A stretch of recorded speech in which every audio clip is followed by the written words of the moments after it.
ያልተጠበቀው የአርቲስት ነዋይ ደበበ ስለ ቀድሞ የኢትዮጵያ ጠቅላይ ሚኒስትር የነበሩት መለስ ዜናዊ ንግግሩ።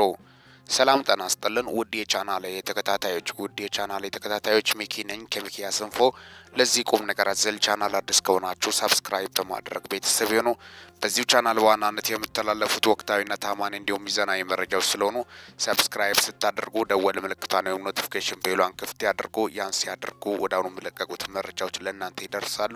ይህንን ቪዲዮ ሲጨርሱ ላይክ፣ ሼር እና ኮሜንት በማድረግም ላልሰሙት እንዲዳረስ ያድርጉ። እስከ መጨረሻው እንድታደምጡኝ በትህትና ጠይቃለሁ። አርቲስት ነዋይ ደበበ ያልተጠበቀና አነጋጋሪ መግለጫ መስጠቱ በርካቶችን እያስገረመና እያነጋገረ እንደሚገኝ ጭምርም ነው።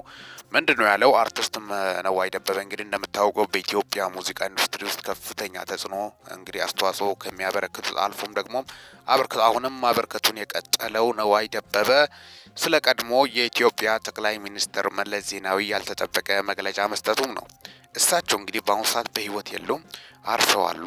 እንግዲህ አንዴ ስላለፈው ወደ ኋላ ተመልሶ መናገሩ ተገቢ ነው ወይስ አይደለም በሚል ዙሪያ በርካቶችን ጎራ ከፍሎ ያነጋገረ ጉዳይም ሆነዋል። እንደምታወቀው አሰብ የኢትዮጵያ ታሪካዊ ወደብ ነበር። አሰብና ምጽዋ ታሪካዊ የኢትዮጵያ ወደብ ነበር።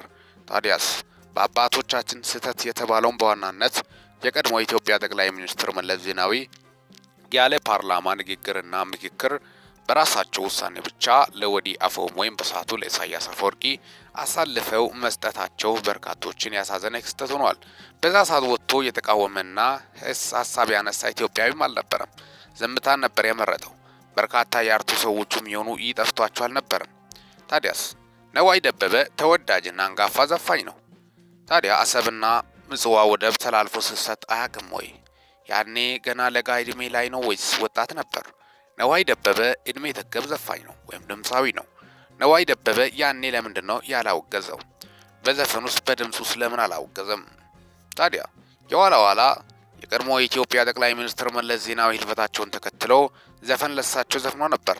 ነዋይ ደበበ በሚያምር ድምጾቹ በሚያምር ቅላጼዎቹ ለቀድሞ ለኢትዮጵያ ጠቅላይ ሚኒስትር መለስ ዜናዊ በከፍተኛ ሁኔታ ሀዘን ውስጥ ተውጦ ነበር የዘፈነላቸው።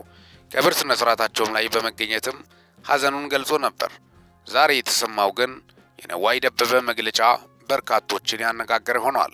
ነዋይ ደበበ ለቀድሞ ለኢትዮጵያ ጠቅላይ ሚኒስትር መለስ ዜናዊ በመስፈኔ ይቆጨኛል፣ ይጸጽተኛል፣ ከምንጊዜውም በላይ ሀዘን ውስጥ ይከተኛል በማለትም ነው እየገለጸ ያለው።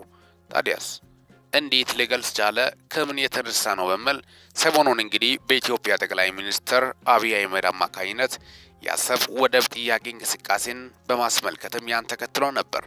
ጠቅላይ ሚኒስትር መለስ ዜናዊ ስህተት አልሰሩም ወይ ሰርተዋል በሚል ዙሪያ ያረፈ ሰው ተወቃሽ ባይደረግም ግን ከዚህ በፊት ትልቅ ፋውል ተሰርቷል።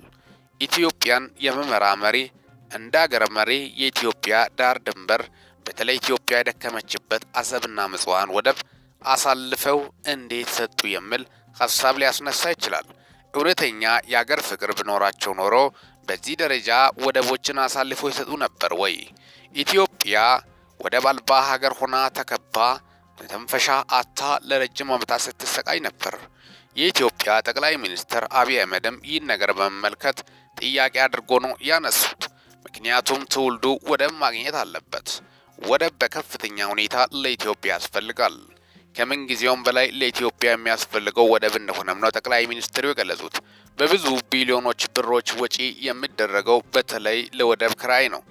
በተለይ ከጅቡቲ በርካታ ቁጥር ያላቸው እቃዎቹም የሆኑ ሁሉ ነገር በጅቡቲ በኩል ነው።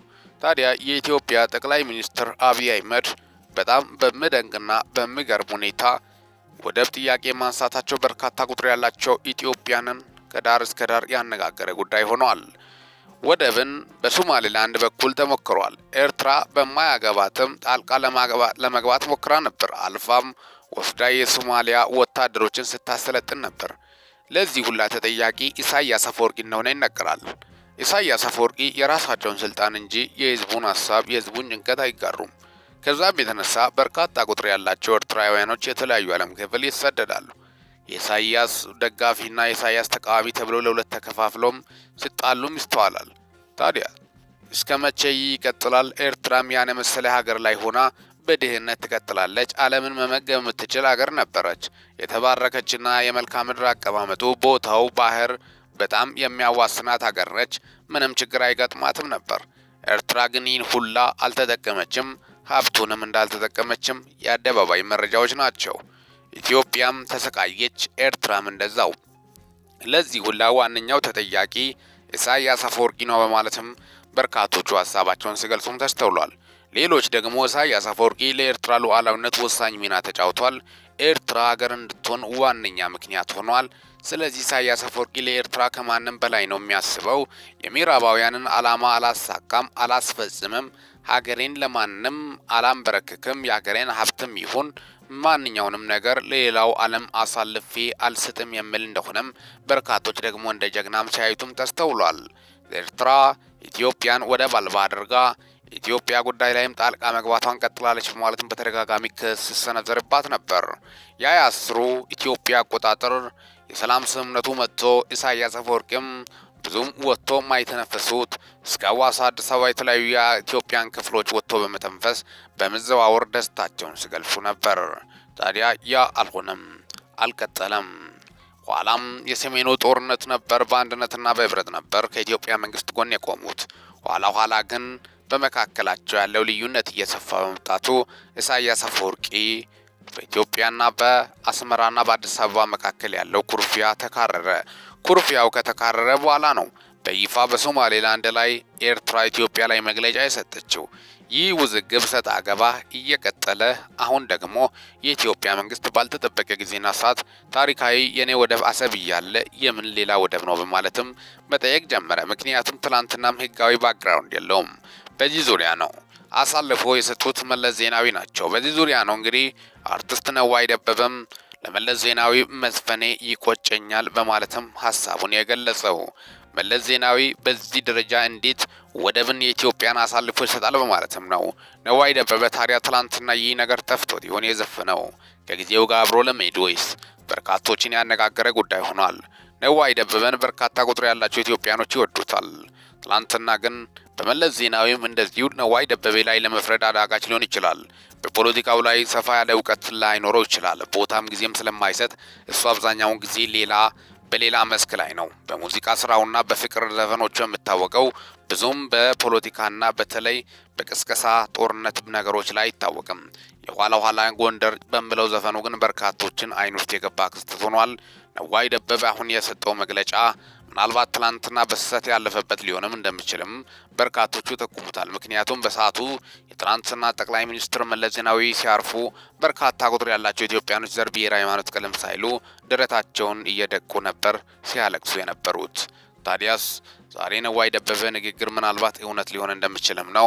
ነዋይ ደበበ ለቀድሞ ለኢትዮጵያ ጠቅላይ ሚኒስትር መለስ ዜናዊ በመዝፈኔ ይቆጨኛል፣ ምክንያቱም ባህር በር የሚያክል ነገር አሳልፈው ሰጥተዋል በማለትም ነዋይ ደበበ በከፍተኛ ሁኔታ ተወቃሽ አድርጓቸዋል። ለዚህም ነው ምድር ላይ እስካለን ድረስ ታሪካዊ ስህተት ከምሰራ ታሪካዊ ነገሮችን፣ መልካም ነገሮችን ለትውልድ አስረክበን ጦርነት በሌለበት በሰላማዊ መንገድ ደግሞ ወደሚገኝበት መንገድ እንፈልግ። ሚኪያስ እንፎ ነኝ። ሰላም ቆዩልኝ።